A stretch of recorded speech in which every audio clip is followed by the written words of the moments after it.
I just missed a whole herd of them. There's a couple left. Darn it. Yep, there's 4 more out there. About 8 of them just ran off into the woods to my left.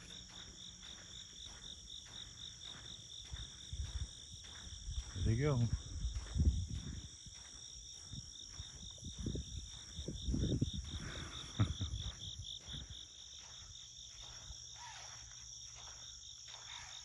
You hear that?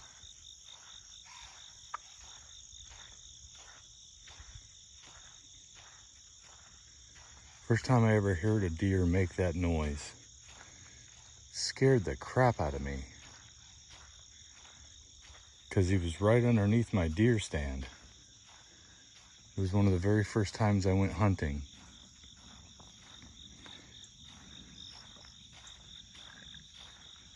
It's kind of their warning system for each other. You know, the hardest thing about walking 6 miles in the morning is when you start out at 6:30 and you got to be somewhere by 8 o'clock and you walk 2.5 miles an hour. I got home yesterday and I didn't realize that I had missed an appointment that I needed to be at an auto shop to get my truck looked at for something that I thought I had already taken care of. And you know what's driving me nuts? As many times as I take my vehicle somewhere to get looked at by somebody, it seems like nobody actually has the solution. It's a lot like going to my doctor.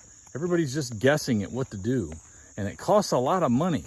I mean, hell, if I was gonna guess at what the problem is, why don't I just fix things myself? I have had the worst luck with getting things repaired, because almost everything I've ever needed to be repaired, whoever the expert is that's working on it can't diagnose the problem. It's almost amazing to me that we have the technology that we do have. It's like, how in the world did they come up with what it takes to make this, and nobody seems to be able to fix it when it doesn't work? Well, that's where maintenance comes in. Just like on this diet, it's like maintaining your body, maintaining your mind, and maintaining discipline is the key to being able to do either one. I did not want to get up when I woke up this morning at 5 o'clock. It was a few minutes before 5 when I woke up. And I just had to start my day off right.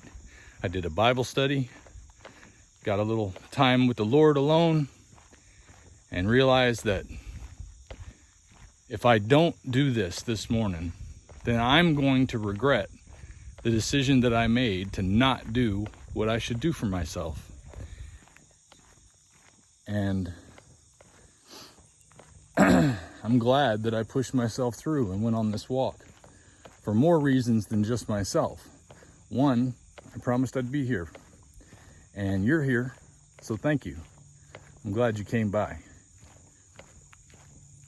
Yesterday I had leg of lamb for the first time ever, and boy was it good. I cannot believe how soft and delicious that meat was. Katie roasted it, and she was nervous about it because she had never roasted leg of lamb before, but it came out perfect. And lamb is about $4.50 cheaper per pound than some of the steak I like to buy.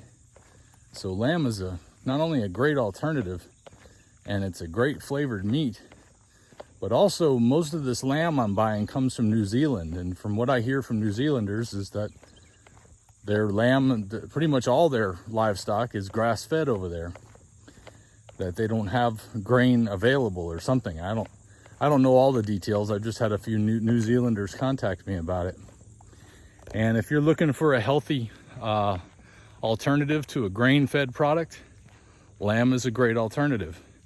Even Mikhaila Peterson talked about how lamb was the thing that she's had to kind of go to for her issues, because it was the most steady progress for her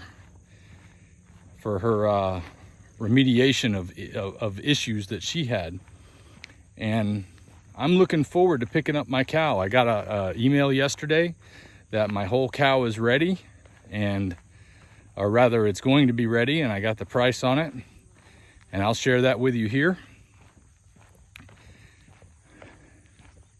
After my $500 deposit, which thankfully Mo was kind enough to let me get by without having to put down a whole $1,000 for the whole cow. But I think he knew I was going to be coming back based on all these things I've been doing. But $2,100. And shoot, I spend half that in a month, and this should last me a lot longer than a month. But we'll see. We'll be doing a good test run on not only how long a family can live on a whole cow, but also we're going to get a good look at how this grass-fed, grass-finished diet might affect skin, because one of the things that I've had a really hard time with is some loose skin in certain areas, and it's something I haven't really wanted to talk too much about because it's very uncomfortable to talk about. But especially in my backside region, the loose skin in that area makes it hard to sit down sometimes. And I'd like to really see what Dr. Berry recommended, which is doing an all grass-fed, grass-finished diet over at least a 3-month period to see how your skin can replenish itself, because we're always shedding skin, and over about a 3-month period, you've shed all of your skin and replaced it with new skin. And I really want to see how the difference in going to meats that are not so high in omega-6s like grain-fed meats are, and much better ratio of omega-3 to omega-6, how that's going to affect my loose skin, and also hopefully going to help with my mental acuity. And we'll have a good look at that. It's going to take a few months, so I hope you'll hang around. But that's all I got for you guys this morning. All I can say is be good to one another and go have a great day. I'll see you tomorrow.